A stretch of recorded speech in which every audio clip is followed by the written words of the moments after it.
Olá, queridos irmãos da Igreja Presbiteriana de Serquilho. É uma alegria poder estar com vocês nesse momento, nesse culto online. Eu sou o pastor Paul, pastor da Primeira Igreja Presbiteriana de Ponta Grossa, e é uma alegria muito grande poder, nessa quarta-feira, compartilhar a palavra de Deus com você. Pastor Tony, um amigo, um colega de longa data, já esteve pregando aqui em nossa igreja, foi uma bênção.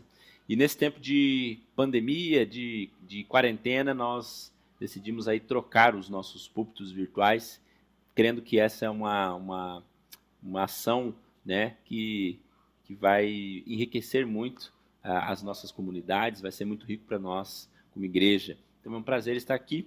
Estou aqui gravando na minha casa, porque aqui na nossa cidade, no nosso presbitério, há uma recomendação para que nós fiquemos em casa, os pastores, mesmo os cultos online têm sido feitos das casas. Mas eu quero, querido, ler a palavra de Deus com você, para nós meditarmos aqui nessa noite, nesse culto de quarta.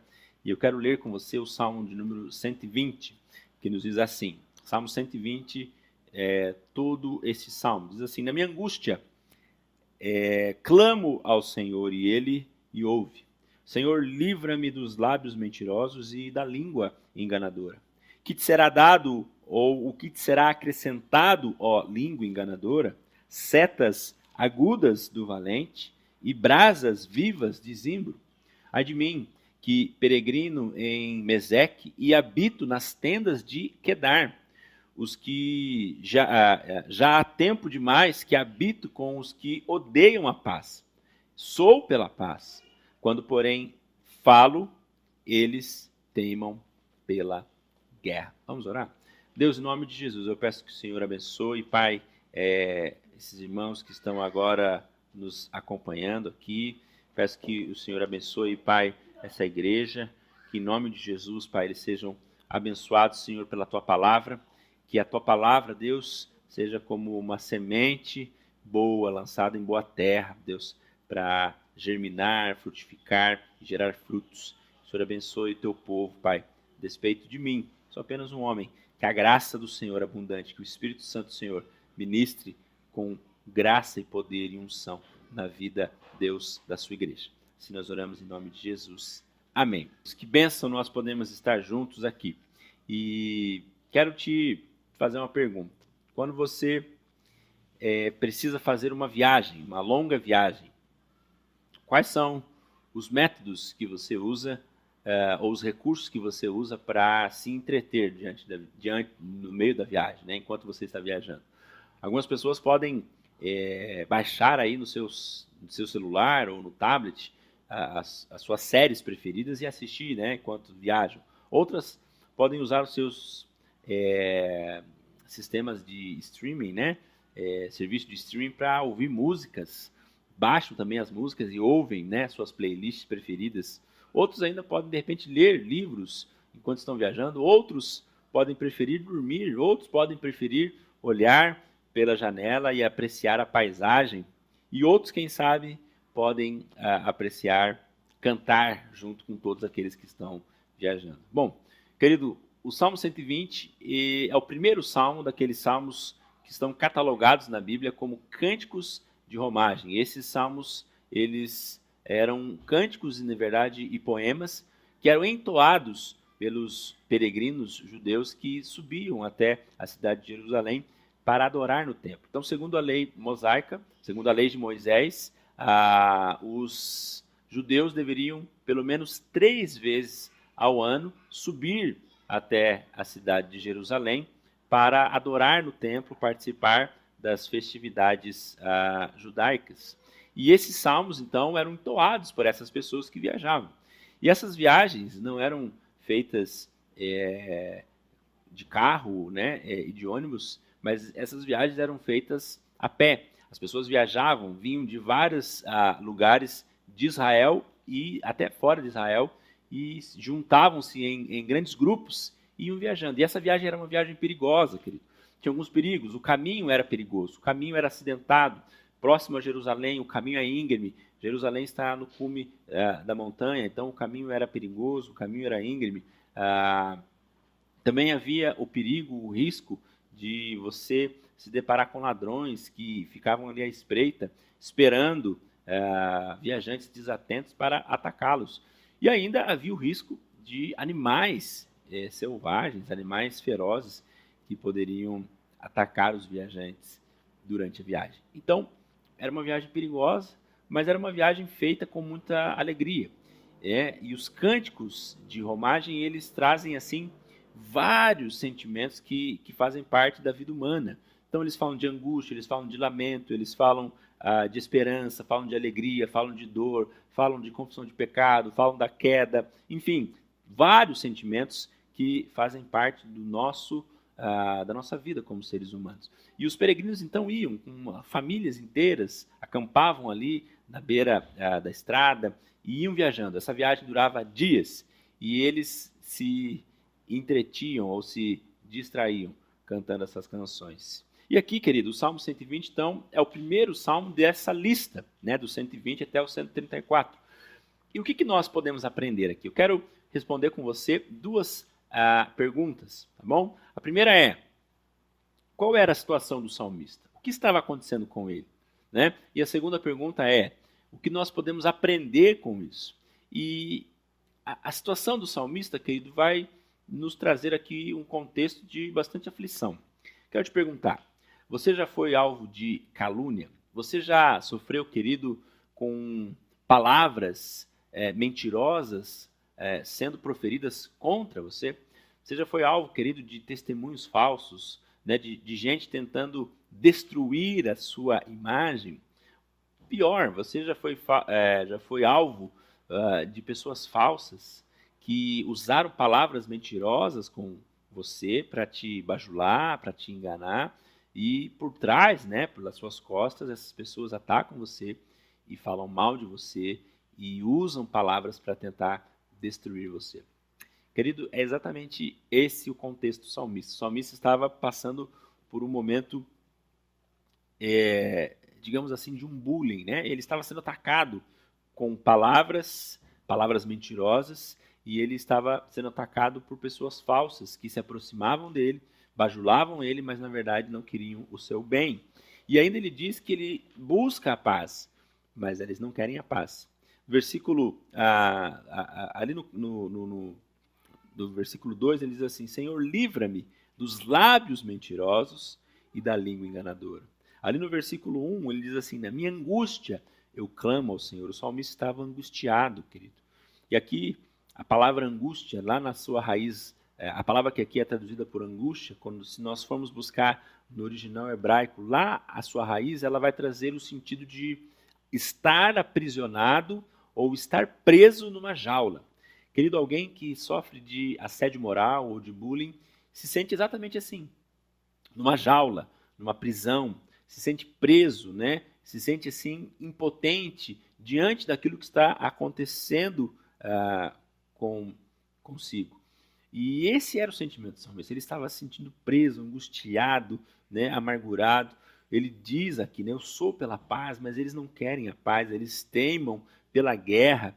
E o salmista, querido, ele usa aqui uma metáfora para expressar o seu sentimento, e ele diz assim no versículo 5, né? Ai de mim, que peregrino em Meseque e habito nas tendas de Quedar. Querido, aqui há uma informação interessante aqui, né? Nós podemos ler isso aqui e não entender, porque não faz parte do nosso contexto comum, mas essas duas cidades aqui, elas não estão próximas, elas não eram próximas.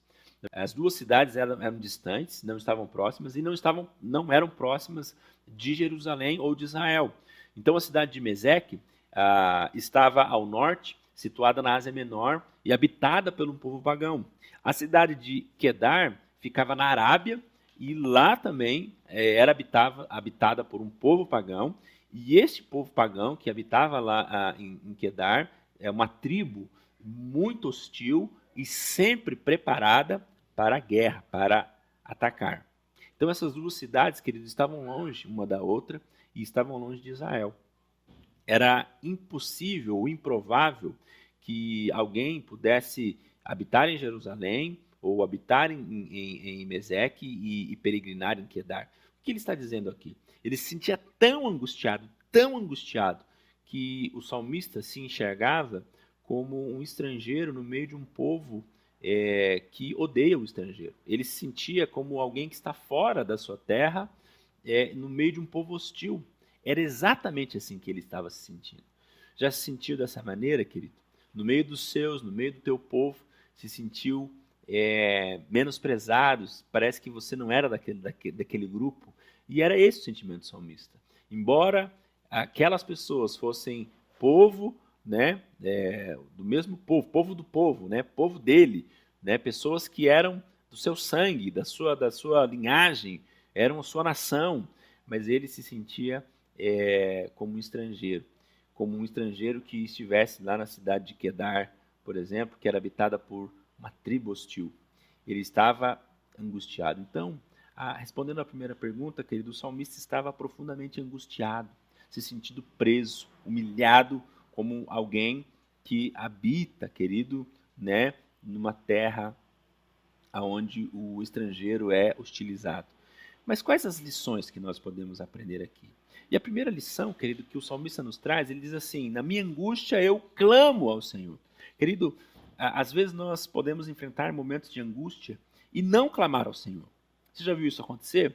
Às vezes nós estamos num momento de angústia e tudo que nós fazemos, as palavras que nós levamos a Deus, não são palavras de adoração, de louvor ou de clamor, mas são palavras de blasfêmia, muitas vezes, de reclamação, né? Quantas vezes nós nos sentimos assim, injustiçados? Deus, por que isso está acontecendo comigo? Eu sou teu servo, eu sou teu filho, eu sou fiel nos dízimos, eu participo das atividades da igreja, e agora me vem essa situação, me sobrevém isso. Pessoas estão me atacando, pessoas estão falando mal de mim, estão usando testemunho falso, estão me bajulando para me atacar, eu estou sofrendo bullying. Deus, aonde o Senhor está? Querido, muitas vezes nós podemos incorrer nesse erro, de ao invés de clamar a Deus, blasfemar contra Deus, mas o salmista ele revela que ele confia no Senhor. Então ele clama, na angústia ele clama, e ele diz ainda assim: eu clamo ao Senhor. E a palavra aqui, Senhor, é a mesma palavra que aparece lá quando Deus se apresenta a Moisés no livro do Êxodo: eu sou o que sou, né? Ou que nós conhecemos como Yahvé, o nome de Deus. E aqui ele está dizendo assim: na minha angústia eu clamo, mas eu não clamo a qualquer um. Eu clamo ao Senhor que fez todas as coisas, ao Senhor que é soberano sobre tudo, ao Senhor que não perdeu o controle, ao Senhor que reina, ao Senhor que está assentado no trono do universo, ao Deus Todo-Poderoso, aquele que disse: eu sou o que sou. Eu clamo. E o salmista também, querido, aqui, ele se recorda da sua relação com Deus. Eu clamo a Deus e ele me ouve. Por que o salmista diz isso, querido? Porque ele tem experiência com Deus. Ele anda com Deus. Ele, em outros momentos, clamou a Deus e ele sabe que Deus, quando nós oramos a Ele, Ele ouve. O salmista revela, querido, que ele tem uma intimidade com Deus. Ele tem um relacionamento com Deus. E isso significa, querido, que o salmista sabia que o Senhor era a razão da sua vida. E, querido, em momentos assim, qual seria o pedido do nosso coração? Imagina que você estivesse nessa situação. Imagina que você estivesse vivendo o que o salmista está vivendo. Talvez você está vivendo o que o salmista estava vivendo. Talvez você está sofrendo aí ataques. A resposta mais esperada de qualquer um de nós para essa oração, a oração que nós faríamos seria: Deus, livra-me disso. Livra-me, Deus, disso que eu estou vivendo. Livra-me desses ataques, livra-me dessas pessoas. Cessa, Deus, com essa dor. Mas olha que interessante, querido. O salmista, na sua oração, ele clama ao Senhor e ele apenas espera que o Senhor o ouça. O salmista, querido, ele ora a Deus e coloca diante de Deus o motivo da sua aflição. Mas ele não pede para Deus mudar aquilo. Ele pede para que Deus escute a sua oração. Querido, qualquer um de nós, em momentos de aflição, naturalmente vai orar pedindo que Deus remova o problema. O próprio Cristo, diante da iminência da cruz, no jardim de Getsêmani, orou, Senhor, se for possível, passa de mim esse cálice. O apóstolo Paulo, querido, orou, e a Bíblia diz que ele orou durante 3 vezes, ou por 3 vezes ele orou, pedindo que ele fosse liberto, né, de um espinho na carne, e a Bíblia diz que Deus não atendeu o pedido de Paulo, mas Deus disse, a minha graça te basta. E aqui, querido, o Senhor responde ao salmista, mas ele não responde tirando o problema. E muitas vezes, querido, Deus não vai tirar o problema. Muitas vezes Deus não vai nos transportar, né, para outro lugar, nos tirando do meio do problema. Mas o Senhor vai nos trazer e nos tratar de outra maneira. Então, o salmista aqui, querido, ele primeiro recebe uma palavra de ânimo e de conforto do Senhor. Mas, querido, ele também recebe do Senhor uma palavra que revela que o Senhor está vendo aquela situação. Porque, perceba comigo, olha o que diz o versículo 3 e o versículo 4. O que te será dado ou o que te será acrescentado, ó língua enganadora? Versículo 4. Setas agudas do valente e brasas vivas de zimbro. O que isso significa, querido? O que isso significa? O salmista pede que Deus o ouça. Deus o ouve. Mas Deus não tira o problema. Mas Deus revela para o salmista que esse Deus, ele é justo juiz, que ele fará a sua justiça. Eu quero que você entenda o que ele está dizendo aqui. O que são setas? Setas, na verdade, são flechas. E todo guerreiro carregava uma aljava cheia de flechas bem polidas e bem afiadas. Queridos, palavras são como flechas. Palavras são como flechas que, quando disparadas, podem atingir, né, o nosso coração, a nossa alma, podem causar muitos prejuízos a nós. E o salmista, querido, estava sendo alvo dessas flechas, dessas setas que estavam sendo atacadas, né? Estavam sendo lançadas contra ele, e ele estava sendo atacado por essas flechas que estavam destruindo o seu coração, a sua autoestima. E aqui, querido, ele diz assim, o que será acrescentada, ó língua mentirosa? Ele está perguntando, vocês que estão me atacando, vocês que estão sendo maus comigo, o que vai ser acrescentado a vocês? O que vocês vão receber? E aqui, querido, o salmista diz, as setas inflamadas com zimbro e as setas agudas do valente, e as brasas vivas de zimbro. Querido, o salmista não recebe o livramento daquilo que ele está passando, mas o salmista, querido, recebe a força do Senhor para passar por aquilo, mas Deus o lembra de quem é o supremo juiz. Porque o salmista diz assim, eu sou pela paz, eu busco a paz, mas eles não querem a paz. Eles não querem a paz. Então Deus está dizendo que a língua mentirosa, a língua que ataca, a língua que é falsa, essa língua vai receber as flechas do valente, porque o Senhor fará justiça para com eles. Mas, concluindo, querido, eu quero trazer algumas lições práticas para nós. Algumas lições para nós sairmos desse culto, né, dessa mensagem, com lições práticas. E a primeira delas, querido, nós precisamos pensar acerca daquilo que nós temos falado. Naturalmente, quando nós olhamos para o Salmo, a gente automaticamente, né, nos colocamos na posição do salmista. Nos colocamos nesse lugar. Mas, querido, será que a nossa língua tem sido instrumento de bênção? Ou a nossa língua tem sido instrumento de mal, de maldição? Né? A Bíblia diz, Tiago diz que a língua ela é um órgão pequeno, mas ela pode incendiar uma floresta inteira. É como o leme de um navio que é pequeno, mas move o navio, né, para todos os lugares. É um mal incontido.